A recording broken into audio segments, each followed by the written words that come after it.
Quinta corsa della serata al Savio, il confronto più affollato di tutto il convegno. Nonostante il ritiro di Zacco P numero 14, restano in 13 al via: 1 Zazabond, 2 Zelifont, 3 Zubafont, 4 Zivara Jet, 5 Zagorit, 6 Zipras F, in seconda linea 7 Zefir, 8 Zoran B, 9 Zitomo, 10 Zenocolò, 11 Zaira delle Selve, 12 Zagore Regi, in terza fila 13 Ziapina Gnafa.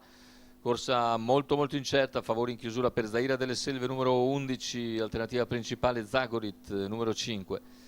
Macchina che accelera, parte molto piano Zaira delle Selve, mentre in vantaggio si lancia Zipras F, contratto però da Zivarra Jet, che replica e conquista la testa. Rimane così all'esterno Zipras F. Partita molto bene invece Zagor RG, così come Zazabond. Rimane al largo così Zipras F, 14.6-200 con Zivara Jet che continua a condurre a buon ritmo.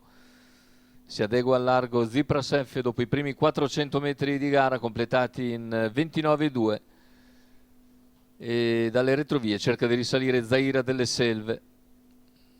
Terza ruota per Zaira delle Selve, che trova l'opposizione anche di Zenocolò. Insiste Zaira delle Selve. 45-3 il passaggio ai 600, andatura molto sostenuta. In vantaggio è sempre Zivarra Jet nei confronti di Zipras F. Poi in terza ruota Zaira delle Selve, alla corda c'è Zagor RG. Via via tutti gli altri, l'errore di Zaira delle Selve. Numero 11 E viene Zaira squalificata delle così Selve, quella che era favorita, ma passato poi in chiusura favorito Zoran B numero 8. E vediamo allora sempre Zivara Jet in vantaggio dopo un chilometro in 1.15.3. In seconda posizione si mantiene Zipras F, all'esterno cerca di avanzare Zazabond e siamo a 400 dalla conclusione con Zivara Jet che continua a comandare la gara, prende vantaggio su Zipras F che rimane per il momento in seconda posizione. Avanza Zazabond senza troppa fortuna però, ed è allora Zubafont che prova a progredire. Intanto entra nettamente in vantaggio addirittura d'arrivo Zivarra Jet. Zivarra Jet nel finale stacca ancora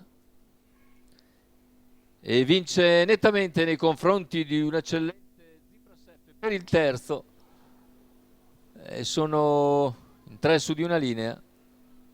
Andiamo a rivedere per il terzo posto. 1.16.3 intanto il ragguaglio per Zivara Jet, Francesco Trolese. La prima vittoria in carriera per Zivara Jet, Pain-Cipe Navarra Lavec. Andiamo a rivedere l'arrivo. La soddisfazione di Francesco Trolese, un ottimo Zipras F, fa comunque su il secondo posto dove dopo gran parte del percorso scoperto all'esterno. E per il terzo emerge il numero 8 Zoran B che aveva chiuso favorito battendo Zagor RG e Zubafont che finiscono in linea per il quarto posto.